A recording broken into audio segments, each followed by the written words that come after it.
Hello friends, welcome back to Hyper Games. My name is Joseph and today on PlayStation News, Ubisoft Plus is coming to PlayStation, an update on Silent Hill game rumors, the abandoned script may have leaked, and Remedy details other projects in development.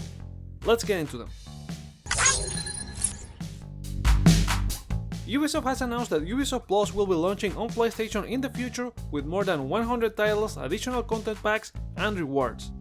The service currently costs $15 a month on PC and provides access to new titles as they launch. They announced back in January that the service was gonna be on Xbox, but they said they had no plans to launch on PlayStation at the time, which probably meant they couldn't spill the beans before Sony announced the new PlayStation Plus. Besides this new subscription, Ubisoft is also launching Ubisoft Plus Classics with 27 titles and they expect to grow this library to 50 games by the end of 2022. Ubisoft Plus Classics will be part of PlayStation Plus Extra and Premium, including games like Assassin's Creed Valhalla, Child of Light, Trials Rising, South Park, Far Cry 4, The Division, and more. Speaking of PlayStation Plus, Sony announced part of the lineup of games launching with the new service. I decided to cover this in a separate video cause there's a lot to talk about and you can check that one here.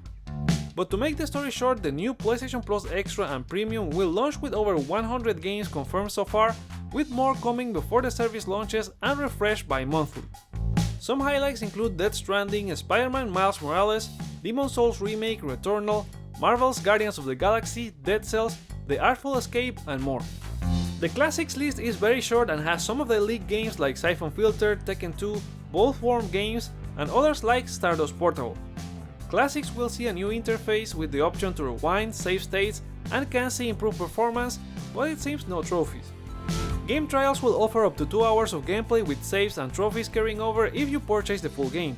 The first trials include Horizon Forbidden West, Uncharted Lost Legacy, and Cyberpunk 2077 to name a few. It looks like rumors keep shifting in regard to Sony's upcoming PlayStation showcase. Journalist Jeff Grubb replied to an NES bot tweet in regard to rumors he mentioned of a PlayStation event happening in June, saying that he also heard nothing will happen till September. When do you think Sony will hold their next PlayStation event?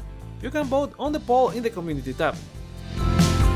Over the weekend there were rumors that Sony had something to do with the price increase for Salt and Sacrifice for PC on the Epic Games Store, given they had console exclusivity on the game's launch. No! What? Sorry, force of habit.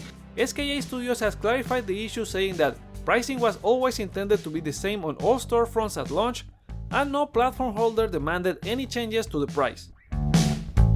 Abandon the Game by Bloober Studios seems to have several leaks online. A post by user The Abandon League on the Gaming and Leaks subreddit claimed to have contact with director Hassan Karaman, confirmed by mods, so it seems to be a genuine leak.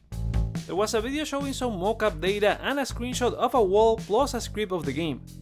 The script talks about a bioweapon called Zero Cell created by a secret association named Team 17 and engineered by an AI through real-time simulations via computer electronics distributed worldwide. As more people use them, Zero Cell becomes more powerful. Hassan jumped on a Twitter thread by Nick Baker from Xbox Era to confirm that no screen of the game has been shared outside and the leak is probably from an old version of the game. Who is telling the truth? Sound off in the comments below. After the leaks last week, there's a new update on more Silent Hill rumors. According to BGC, Konami has several projects in development to revive the series, as mentioned by influencer Nate DeHate and journalist Jeff Grubb. They said one of the projects is a Silent Hill 2 remake developed by Bloober Team with reworked puzzles and new endings, and it will be a timed PlayStation exclusive. It's part of several games in development, including a mainline entry and separate stories. Now that I mentioned Bloober Team, their games may be arriving on the new PlayStation Plus.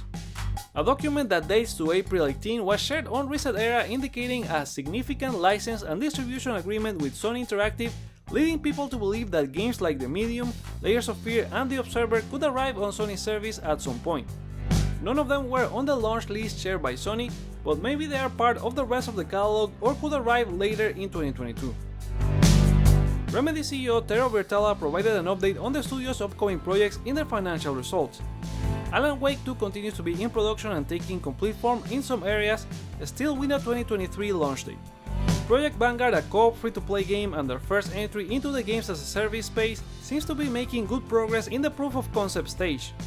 Project Condor, a spin-off to Control, is also in the proof of concept stage, and Codename Heron, which is said to be a sequel to Control, is in the concept stage. And they're also working on the remakes for Max Payne 1 and 2, so these guys are really busy. Maybe they're gonna need some help from a few objects of power. It's a hideous trap, my every thought made real. A Red Dead Redemption 2 current gen update may be in the works, said leaker account NGT, replying to another user that the game may be the next in line for an upgrade after Grand Theft Auto 5. The tweet became viral and account NGT deleted all his tweets and replies, probably to avoid being hit with a DMCA. Moving to Rockstar's sister company 2K, as there are more rumors on the leaked Mafia 4, which would be a prequel to the first game. Xbox Era podcast co-founder Nick Baker shared that one of his sources says the game will take place in Italy around Don Salieri's family, set in the 19th century, and it's also going for a more linear experience like the first two games instead of Mafia 3's open world. From Software could be working on the DLC to the biggest hit of the year, as it was brought into a Q&A session during Kadokawa's fiscal year report, the parent company for the developer. The question asked about the forecast and copies shipped for Elden Ring for the fiscal year ending March 2023, to which executives replied they don't disclose numbers, but they were considering a number of measures to help customers continue to enjoy the title. With EA giving updates on the Dead Space remake, it seems the original creator doesn't want to fall behind in regard to their upcoming spiritual successor over at Striking Distance Studios. Glenn Schofield said on Twitter they would be dropping some news on the upcoming Callisto Protocol and shared a nasty photo of one of the creatures for the game. The XCOM-style Marvel game from Free Access Studios and 2K, Marvel's Midnight Suns, could see a release soon given recent ratings for the game in South Korea. Midnight Suns was gonna launch in March 2022, but was delayed for the second half of the year and is expected to arrive on PS4 and PS5, besides Xbox One, Xbox Series, Nintendo Switch, and PC. Microids have announced their partnership with TI Games to publish a physical version for Fist Forged in Shadow Torch, a Metroidvania action game with lots of combat, puzzle solving, and platform mechanics. It will release on PS4 and PS5 besides Nintendo Switch this Q3 2022. Mediatonic announced Fall Guys is going free to play with cross-platform play and cross-progression this June 21st, as the game will be available on Xbox and Switch. Anyone who got the game with PlayStation Plus or by purchasing it before that time will earn a legacy pack with outfits, nameplates, and a free season pass. From here on out, no PlayStation Plus will be required for Fall Guys online play. The new season will include new games, a paid and free season pass track, and in the future a create mode. A new PS5 version will also launch that will support 4K and 60 FPS, and more than likely unlocking a new platinum if you earn it. WB Games released a story trailer for the upcoming brawler Multiversus, showing Batman teaming up with Shaggy to take on Bugs Bunny and Arya Stark. Yes, that's right. Other characters taking part in the fight include Superman, Steven Universe, Harley Quinn, Tom and Jerry, and more. Multiversus is launching on all platforms including PS4 and PS5 as a free-to-play game later this year, with a closed alpha between May 19 and May 27, followed by an open beta at some point in the future. Sony has released a new gaming dictionary, yes, a dictionary, over at PlayStation.com. The site covers the ultimate list of popular gaming-related terms like aggro, ARPG, bots, DPS, and a lot more. So if you know of someone who may be in need of understanding these terms, share it with them. It could be really helpful for parents, and the link is in the description below. And there you go, that's all the time we have for this episode of PlayStation News. Let us know what you think about any of these stories in the comments below, like or dislike to share your feedback, check out other videos you may enjoy while you're here, and consider subscribing for more PlayStation content. Thank you so much for watching, my name is Joseph, this is Hype for Games, and let's get hyped!